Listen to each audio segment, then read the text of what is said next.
Okay, we'll go ahead and get started. I know we don't have a quorum. Sheriff Pollock's in a meeting at the county annex and Penny Cadimo's on shift at the fire department. It's 2:04. Let's go ahead and do a roll call for those who are here. Lapine, Present. Nick Sneed, Present. Tony Mitchell, Present. Cindy Potter. Present. Jerry, you don't have a quorum. Okay, thank you. So we don't have a quorum. We're not going to conduct any real business, but we can still do a kind of a quick review on what's on the agenda. Is there any, can we still do public comments? Yeah, you can accept public comments. Okay, is there anybody want to do a public comment? Anybody on Zoom who'd like to give a public comment? Oh, Brandy said no comments. Okay. All right, let's just move on. Reports from Best Care. For those who aren't in the know, instead of keep focusing on things that are depressing us, we've gone to hear some success stories from both Jefferson County Public Health and our Best Care, knowing that there are some success stories that are coming out of there. So Cindy, what do you have for us? Okay, well, I'll just give, and it'll be short and sweet. I'll just give you a short rundown about what we do for the program in Jefferson County and how many people we have helped. I did pass out a brochure, and then it was just 2 weeks ago that they did a nice article in the newspaper for us about us and our 10-year anniversary. Supported housing rental assistance has been existence since 2014. All our referrals now come from Best Care therapists, and a client must have a mental health illness.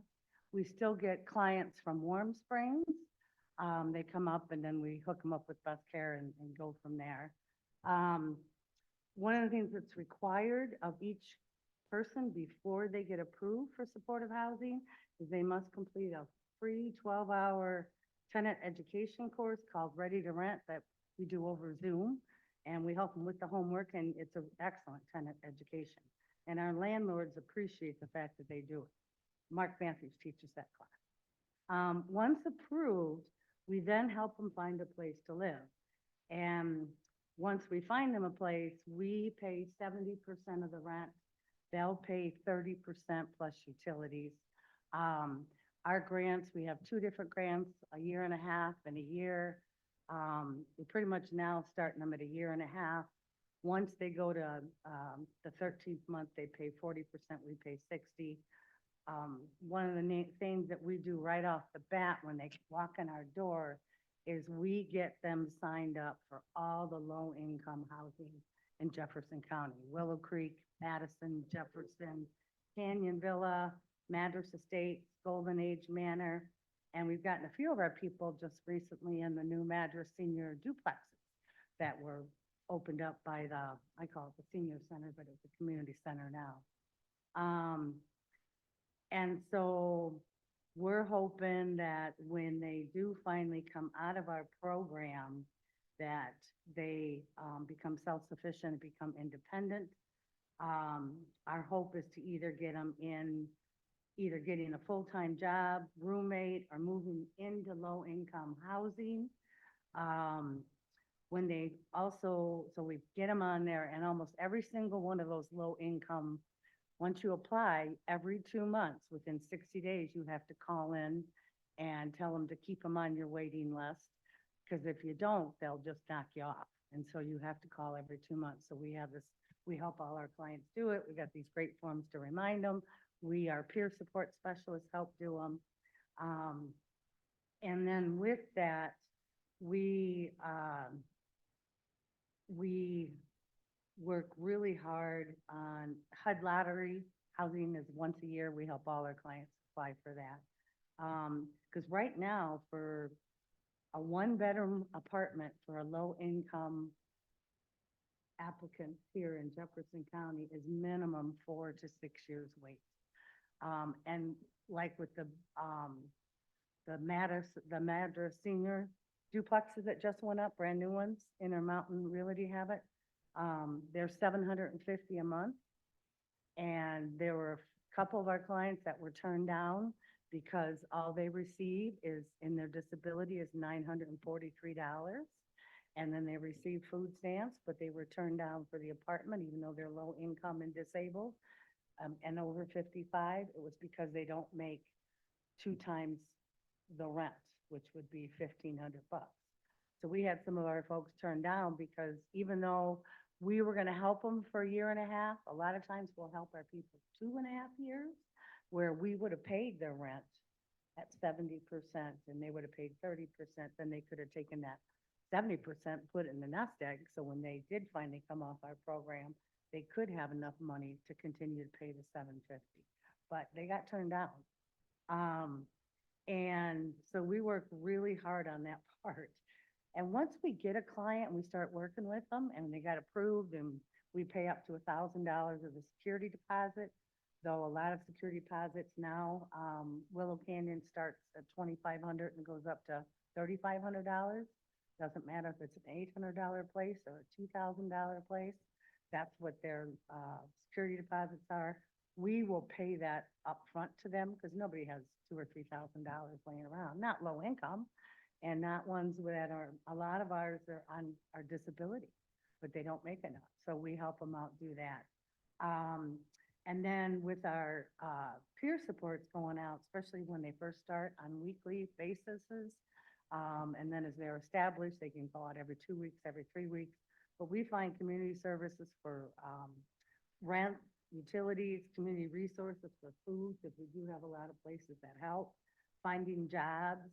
We do a lot of tenant or neighbor landlord problems. We help them get driver's license, organ IDs, birth certificates.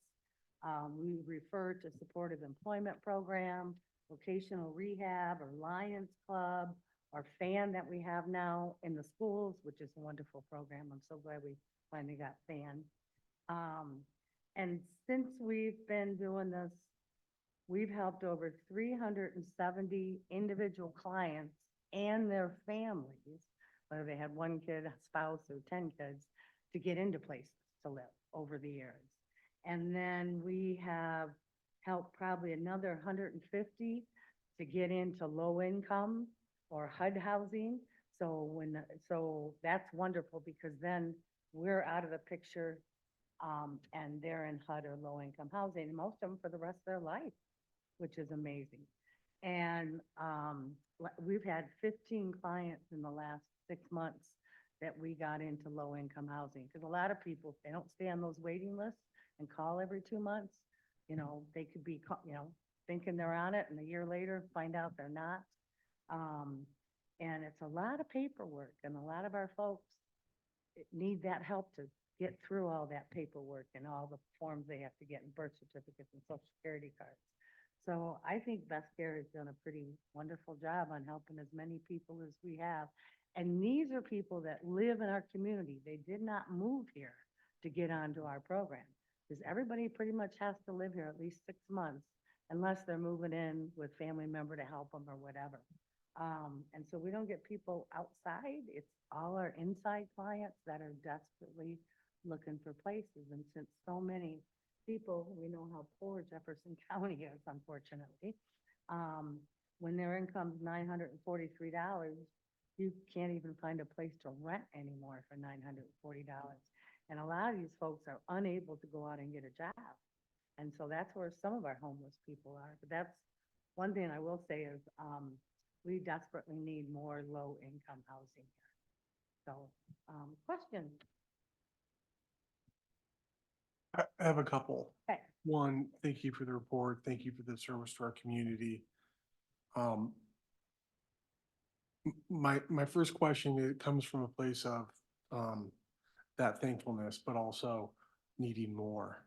And what opportunities are there out there for Best Care to provide more housing and assistance for our community? And how can the city or other partners assist? Well, we don't own any property. We don't get into the landlord business. They do have They have a treatment housing that we rent from a place for our alcohol and drug. But when it comes to like supported housing, rental assistance, it's a program that we have to go to landlords. And that's been our toughest thing now, is that there are so few properties that are out there available right now. And if they are, they're so expensive. So we don't have money to fund for low-income housing. I wish we did. Yeah, I guess I acknowledge that supportive housing is the hardest to provide and appropriately provides supportive housing or services therein. So I guess I'm asking, like, how do we go about getting more supportive housing in our community? Because recently, probably in the last 2 weeks, I met with Housing Works, our regional housing authority, and we said, hey, we need more supportive housing. And the response was, in short, we build housing, we don't provide the services. We need partners. Okay, well, there aren't a whole lot of partners to step up. So is the chicken or the egg, or Right, at the do egg we or need the to get chicken. into the capital, start assembling capital to acquire land, build housing, and then for best care to provide the services there, because it is the need, 2, 3 weeks ago, I was down in the creek talking with one of our residents down there. Clearly said, I am not going to go into the shelter. Right. I want to be somewhere where I can, drink alcohol myself.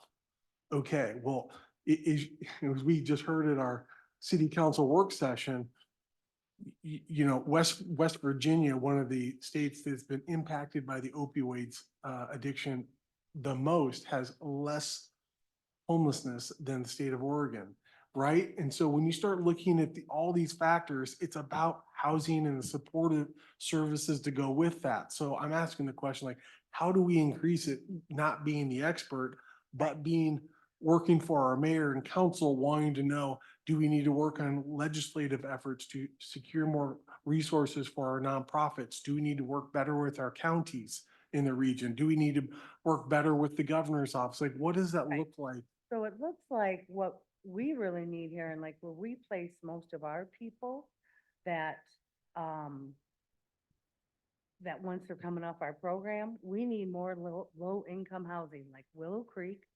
Canyon Villa, Jefferson Court, Viridian. Because those are ones that somebody that makes $943 a month, and they finally get called for one of those apartments. And a three-bedroom apartment might be 4 or 5 years down the road for Willow Creek, Jefferson, and Madison. And so we need more low-income housing, because what we were hoping with this duplexes with the seniors that was just done, was that their rent was gonna be low enough that would collect or be able to have some of our people that just make the SSI, supplemental security income, limit, where they could go in there, but they couldn't because they don't make enough. But in low-income housing, like Jefferson Court, Willow Creek, Canyon Villa, Madras Estates and Golden Age for seniors, they all base it on 30% of their income, but then they also get deductions if they have kids, or they get deductions if they're disabled. So, I mean, I know some folks that have 2 or 3 kids living in different low-income housing that might not pay more than $50 a month because they're living off TANF or SSI. And so it's the actual low-income housing complexes. Rolling Sage is another one. Rolling Sage and Chennai Landing are good on the fact that they're affordable. And when Rolling Sage opened, we had some clients that all they ended up having to pay, they got the lottery, was $250 a month. And that was what, 3 years ago when they opened? Most of them only paid right around $600, I think, for a nice 2-bedroom apartment. That was reasonable. So we got a lot of our clients in Rolling Sage, and they're still there even after our program. The rent was low enough that they could continue staying there. So it's the low income housing. And then, yeah, we have lots of spots We have lots of openings in our supportive housing rental assistance program right now. I mean, we could do quite a few, but I need places to go house them. And a lot of our, like Willow Canyon, a lot of our, sorry, Willow Canyon. But anyways, they get to pick and choose who they have. And a lot of our clients, or a lot of low income SSI disabled clients, they don't have the best credit. And they don't have the best landlord rental background. And they don't have and they might even have a criminal thing on their record. Well, these property managers get to pick the cream of the crop, meaning they won't accept ours anymore. And so, and you have, like for Willow Canyon, almost all their places, you have to have a 650 credit report, a 650 credit. And I realize all of us probably have that and better, okay?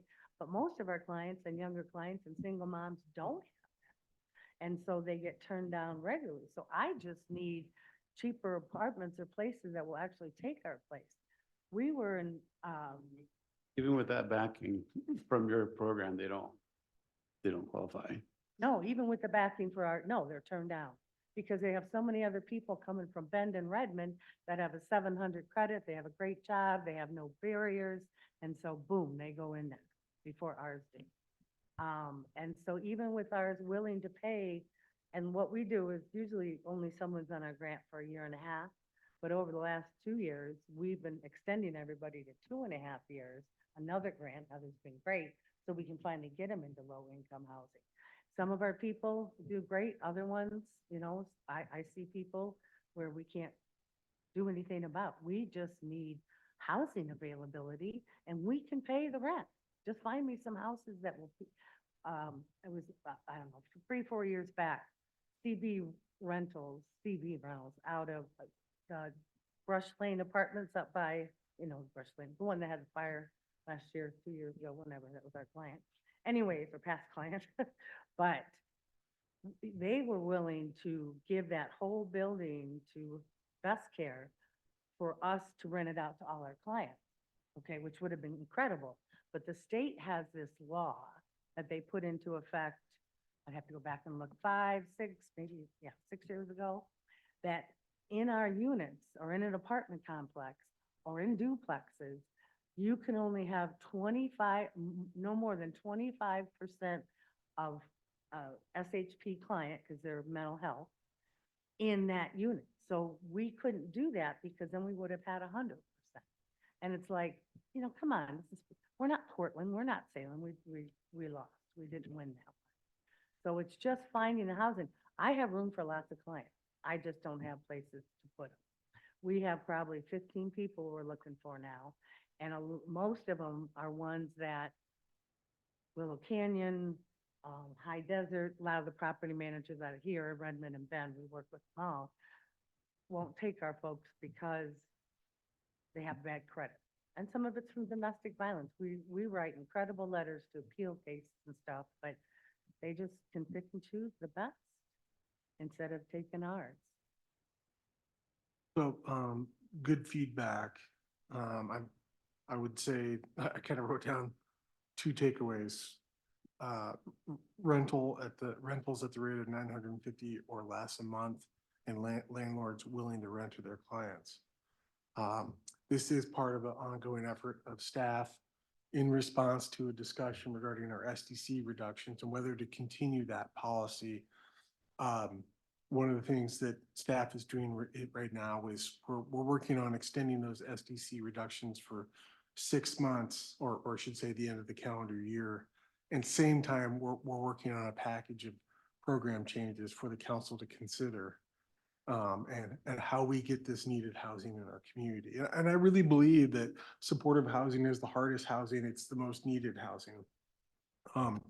And so this is And good just to feedback. let- I appreciate that. And just to let you know, that was one thing this past year that the state, we've been begging them. But over the years, they would only allow us, and how it worked is we could only afford $930 in rent, meaning they only reimbursed us back at $640 or whatever it was. And then when the client paid the 30%, then we made the difference. But they upped that. So now A one-bedroom can be over $1,100, and we can help that with the client. A two-bedroom can be up to $1,388. Three-bedroom was, what is it, $1,972 a month. And then they pay us the 30% of it, and then we, break even. That's the whole idea. So that was huge, because for years, we could only $930. So now we can go all the way up for a four-bedroom at $2,300. But yeah, it's finding the housing period. We can put the people in. And then we do have peer support people that go out weekly to work with them, make sure they keep the house clean, make sure they, are doing well, and whether they're taking, what their goals are, learning more about credit, improving. We have credit finance classes we do and that kind of stuff. So I think it's a great program. We just need more housing, and we can't go out of Jefferson County. Well, we got some in Crooked River, but they're on our side. Thank you, Cindy. Yeah. Trent's not here today, unfortunately, to give a report on Jefferson County Public Health. He's been really busy with, they have a drug preventive program that's supposed to start off being a one-day event. Now it's becoming a week-long event. So I'm sure he's over his head on that. Chair, before we move to item 3, Eric Nelson has his hand up there. Eric, please. Hi, just wanted to speak to a couple of the questions about, how do we do this type of thing? There are a lot of challenges. I heard Cindy kind of talk a little bit about how we might address some of them, but the main mechanism for the thing that you're asking for, providing services to folks, getting them, in permanent housing placements, is primarily a master lease. It would be looking to make a capital expenditure for a large block of housing units, and then having a contracted service provider like Best Care provide those services. There are restrictions. Cindy talked about some of them, but this is a mechanism that other areas of the state and other areas of the United States use quite frequently. It's very expensive. It's millions of dollars to acquire the housing units, and then maybe refurbishing them to make them habitable. And then, you have to look towards annual funding for the services. And right now in the state of Oregon, that's being discussed, being used quite a bit with the executive order funding through the MAC group, the multi-agency coordination group. This isn't something necessarily, though, that you can look to depend upon long-term. It would be, once you work with maybe, let's say, someone like Best Care to determine what would be the annual cost per household for this type of approach, then you would have to look for some funding, recurrent funding. And I will tell you, in a lot of parts of the United States, that funding comes from the locality. It comes from the combination of counties and cities, maybe levying a tax on businesses or property taxes of a certain value. It comes from, a lot of different ways of doing it, but it generally, because of the cost, that's part of what it is. And then you have to consider the pushback from the public of having a block of housing units in a particular part of town. Maybe they don't want that because of the struggles that a lot of folks are familiar with these clients. Maybe, they are behavioral, they have substance use disorder. There are a lot of factors, but it's engaging with the community to say, we're doing this thing so that we can decrease the amount of unsheltered homelessness in the city of Madras. Those are all the challenges, but those are generally some of the tools that are used to address the concerns that you voiced here today.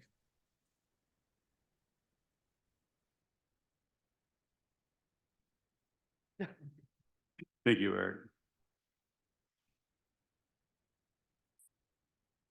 All right, I think we're ready to go on the camping regulation Yes. update. All right, so Bob already beat me to it. Nice job. So this is a somewhat brief presentation, just 11 slides here. I'd like to go over to kind of give an update on where the city's at on enforcing our existing camping regulations. So we'll go ahead and start with the next slide. Just want to provide some background on the camping regulations. our efforts to prepare for campsite removal and our enforcement plans, and then, of course, remediation thereafter. Go ahead, next slide, please. I think it's important to recognize that the city council passed ordinance 976 in 2023. It's in accordance with state law. In general, it provides a requirement that if there's an established campsite, that the city does need to provide 72-hour notice to that individual before they're relocated. In the event that they are relocated and leave the site under that notice, or just leave every day, they can camp in the designated campsites 1 hour before sunset and then 1 hour after sunrise. They leave their belongings behind. Depending on the condition of those and type of those belongings, we're required to store them. So that's really what our ordinance does. We'll dig into that just a little bit more. Next slide. Again, here we've kind of broken down a quick table of the time, place, and manner regulations. Time, place, and manner is a legal term. That is a term that is used to describe a type of or an approach to developing regulations that in effect is clear and objective, does not have subjectivity, and is in most cases does not include discrimination. As also heard before, the United States Supreme Court does not invoke cruel and unusual punishment. So the time, place, and manner regulations allow someone to sleep in a designated campsite 1 hour after sunset, 1 hour before after sunrise. You can camp on only the designated locations, that being right now Willow Creek and this 3rd Street camping area. And something that staff is very likely to be bringing to the city council in the future is the need to close the Willow Creek campsite due to its extreme contamination down there. Staff attended a training last week and became aware of some federal limitations that we're in violation of. So we don't want to replicate that again, and also put some of our most vulnerable in a location that is subject to natural hazards or flooding. Would not be ideal. So they can camp on a sleeping bag, a bedroll, or other kind of bedding. Does need to be removed every day, and they're limited to 150 square feet. That doesn't mean it has to be a square, but that is the size of their site. They can use cooking stoves or other devices to keep themselves warm, but it is subject to the fire department's approval. It's to my knowledge that I don't think the fire department's been down there too often to say you can't have that, really allowing people to use it in a reasonably safe manner. I don't want to speak for the fire department, but I think it's a kind of a controlled situation. In a lot of cases, it's not ideal, based on my own personal assessment. But we're making do with a challenging situation. There are circumstances where the city administrator can authorize the camp to be vacated and to be so that staff or other agencies can remediate that area. And that's important because that's really what we're seeing right now is the degradation of the Willow Creek campsite. As you look in these pictures, and maybe if you haven't seen it before, it's pretty clear that we've got some really significant solid and hazardous waste down there. Next slide, please. So as we're moving forward with removing this campsite or removing the individuals from this campsite, we want to do it in a predictable manner and a safe manner, and also in a humane manner. And we want to achieve that by communicating early on that the campsite will be closed. So starting this week, we will be communicating that on June 11th, the campsite will close. And we're doing that by walking through the camp. Code enforcement officer and myself go through the camp twice a week and more frequently if needed. And so we do have a fairly good understanding of the condition of the site, the individuals down there, and we're trying to develop relationships with them so that when we communicate with them, we understand what their needs are, what's coming, and can anticipate either pushback or challenges, quite honestly, they may have. In that regard, we're bringing resources from Best Care, Public Health, Warm Springs. One organization that's now listed here is J. Critical organization that's saw them out there, I think it was a week or two ago. You know, walk around and providing some support there, doing some really great work. That can't be understated. I'm not stating that well, but I think that deserves some recognition. One of the things that we're doing starting tomorrow, the 14th of May, and also on the 21st of May at 1 o'clock, Public Works will be going down the creek with heavy equipment, and we're going to start removing the large amounts of trash that needs to be removed. And we're doing this with the cooperation of the homeless down there. So they are identifying the trash that needs to be removed. We are not removing anything without any consent. But we do need to start removing the large amounts of trash down there. What you're seeing on the screen here is just in the creek. No, it's not, it's been dry for at least a month, but absolutely during the winter time, it was flowing.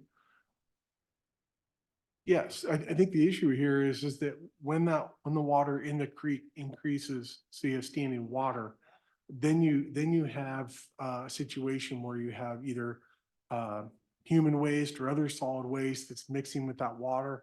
It's percolating, getting into the soil. And keep in mind, the city's backup domestic water well is 1,000 feet away. While the time of travel probably isn't going to hit that well, do we really want that sort of contamination near a public asset? And I think the answer is no. Next slide, please. So what we're doing is we're trying to prepare for an alternative location for these individuals to go to on the 11th. And so, as I've said, we're starting to remove the trash up on the stream banks. We are working on a personal property storage policy that I'm getting some indication that the council would like to review, just so staff and the council have an understanding of what will be stored and what won't be stored in the manner in which we're going to go about determining that. And as one of our counselors kind of alluded to, there was concern for maybe throwing away something that we thought that maybe not valuable or soiled, but someone else finds valuable. And my response to that was, we'll be using an abundance of caution in that determination. Things that, to that point, we're going to be storing the things that are left behind that are in sanitary condition, medications, ID, money. You know, one of the things that the city of Portland stores that's important, but we don't see a lot down there is, you know, pop bottles, recyclables that can be returned. Those things we will save because those are valuable to those individuals. Things we won't store are things that are unsanitary, they're soiled, or create a situation where there's likely to be injury or health problems from the individuals or in the vicinity of those individuals. So one of the things that we need to really start working on a little bit better is when we set up this alternative campsite, staff's thinking about, do we need to have a porta potty next to this campsite, or can we use the exterior bathroom on the shelter? Also, what is the schedule for the shower? We've heard very clearly from the residents down there, not necessarily at Willow Creek, but in that area, the showers are really important. A couple weeks ago, we heard from a resident that said, you know, I really don't want to be here. I really would like to just get a shower more frequently. I'd like some assistance so I can apply for a job and get a job. That was music to my ears, right? That's really, that's something you really want to latch onto. So I think there's some opportunities here to really devote some resources and help people that are willing. And of course, those that are not will still provide some assistance. I'm going to pause there. It looks like Tony, you have some comments. Yeah, question. So the term storage, is that the most accurate term? Because when I hear storage, it's like, okay, so I'm on the move for the 12 hours that I need to be on the move. I can't be camping, leaving my stuff. somewhere safe for the day. That is the connotation of storage for to me, versus what I think this is talking about is what happens when I just leave or abandon something behind. So what is the intent, just to be clear, around this storage piece? The intention is to store people's personal belongings they leave behind. So if Nick Sneed is homeless and Madras Police identify that I'm either in a location that I shouldn't be or, camping longer than I should be, and I need to leave, and they give me, a few hours to gather my stuff and leave, and I do that, but I leave behind, maybe it's my camp stove. I'm sorry, I'm not coming up with good examples, but my camp stove and a little bit of fuel and, something else that's valuable to me, my sleeping bag. We're not going to throw those away. Under state law, we're required to store those for 30 days. Okay, we will have a case. We will store those in an organized manner so that if Nick Sneed calls the city of Madras, he needs to give us 24-hour notice that he'd like that back, and then we will go to the storage location, get those items that we've stored that we reasonably believe are his, make sure they're his, and then return them to him. After So that 30 days, they will be disposed of. So it's not, I leave my stuff Correct. at this point every day and I come back at this point of the day and retrieve my stuff. That's not what it is. Right. This is not a storage system just for people to store keep their belongings safe while they're not camping or sleeping.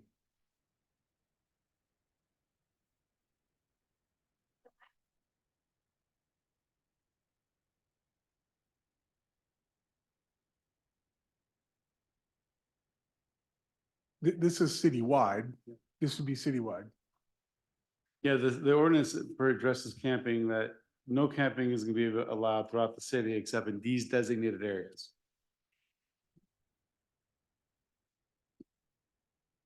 No.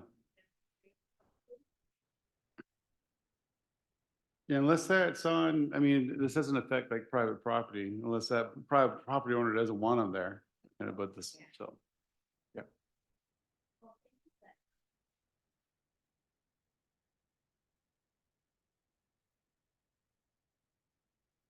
Yeah, so just for people online, the question was from the audience, do these regulations apply citywide? The answer is yes.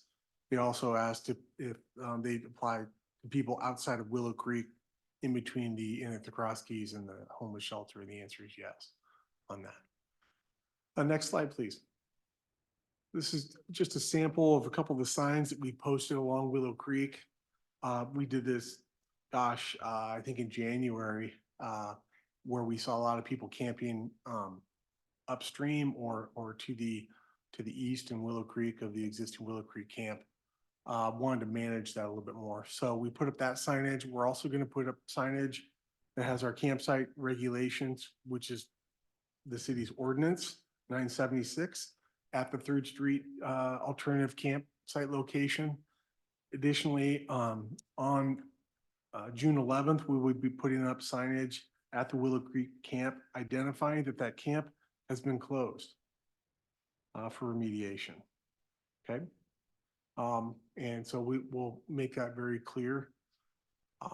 So what you're seeing here is just the general types of signage. That's not the exact language.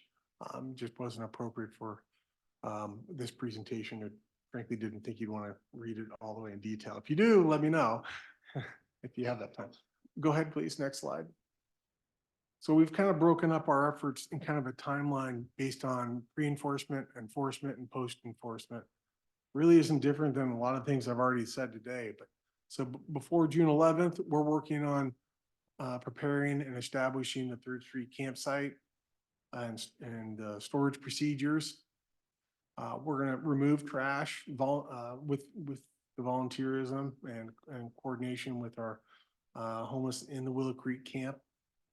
We're going to start communicating the June 11th closure date. It's a big deal. We have not been doing that because we needed to get other plans and considerations in place. So as soon as we know that, or as soon as we knew that, we will begin communicating. So we'll start that tomorrow. when we go down there for our resource meeting. We continue to provide resources to those individuals and involve the council in reviewing the personal property storage policy. In terms of enforcement, again, on June 11th, campers will be required to vacate. We do have concern for campers returning to the camp. And so we've looked at different things like fencing, hiring security to do that, none of which were well supported for various reasons. And so one of the things that we recognized is when we close the camp, if anyone returns, they will be trespassing. So police department identified that they'll have 2 patrols a day, one during the day, one during the evening. And if individuals are seen down there, they will work with them to get them relocated. You know, obviously we don't want to cite them. I mean, that's not our core objective, but the core objective is to not have them return so that we can immediately begin the post-enforcement work, which really is about remediation. Okay.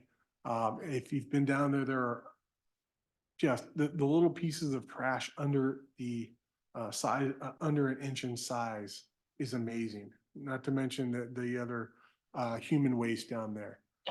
So we're going to be working on that, trying to develop resources and partnerships to help accomplish that. That includes Deer Ridge Correctional Institution and the parole and probation work crew. We can only bring those crews down there when that camp is closed and the camper is no longer there. If that's not clear, we don't want to tempt or put anyone at personal safety at risk. We do anticipate that there will be increased complaints from our citizens that there would be more camping on private property. In other words, trespass. So we do think that's going to happen because I know of at least 1 or 2 individuals have no intention of going to the alternative campsite, unfortunately do not want to go to the shelter.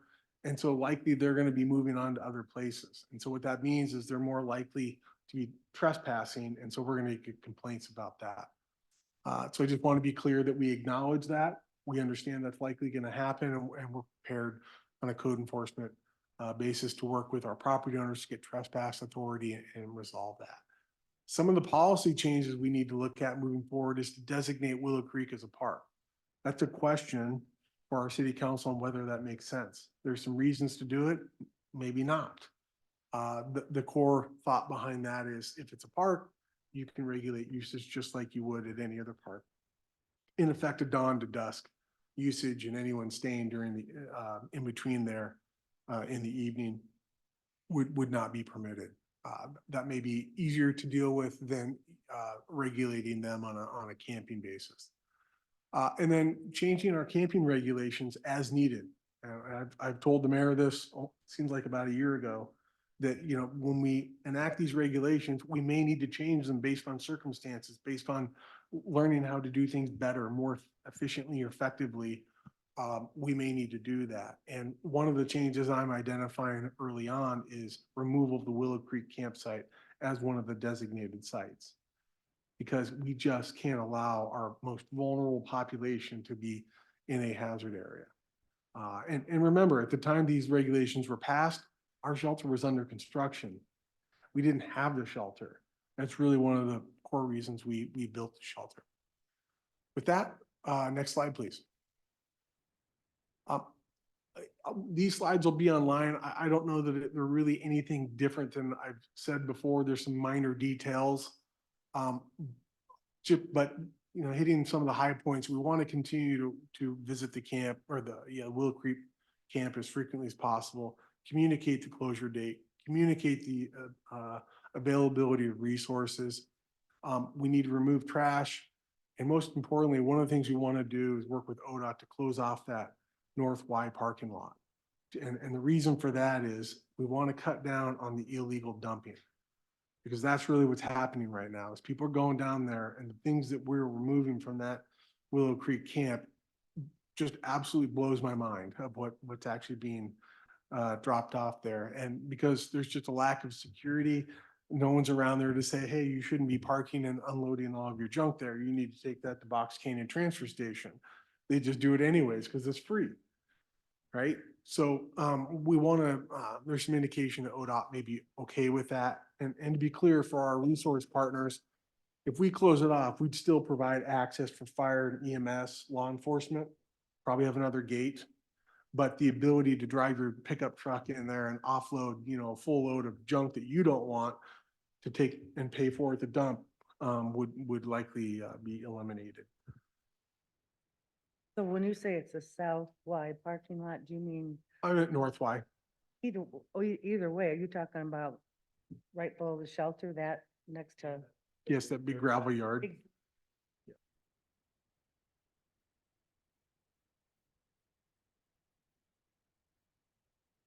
No. What we're saying is we just don't want any more vehicles to be able to drive all the way in the back there. Yeah. Yeah. Next slide, please. So leading up to the June 11th date, you know, we really want to, you know, communicate frequently as possible with these individuals, let them know what's coming. We don't want any surprises for them. So that when June 11th comes, they know what we're looking for, what resources are available to them, really to make that transition, quite honestly, as smooth as possible, understanding it probably won't be smooth at all. I'm just eyes wide open about that. So with that concludes my kind of report on that. Happy to answer any additional questions that anyone may have.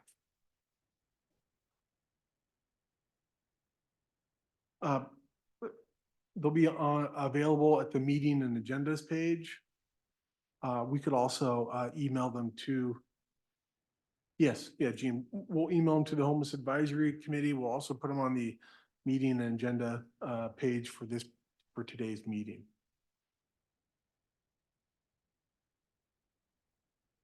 Thank you, Nick. Any further comments?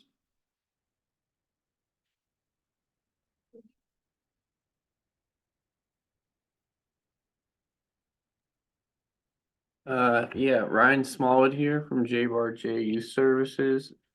What time is the meeting tomorrow at the homeless shelter? It's supposed to be at 10:30, and the last couple of weeks, we haven't per se been meeting at the shelter, rather in the parking lot just to the south, where the various agencies kind of organize and then begin going down to the creek and working with our homeless down there.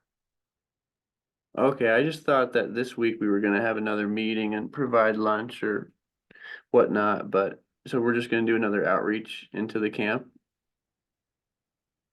I don't have that under. I don't have that on my agenda, no. Yeah, so I think we're just providing resources and services to our campers down there this week. Okay, sounds good.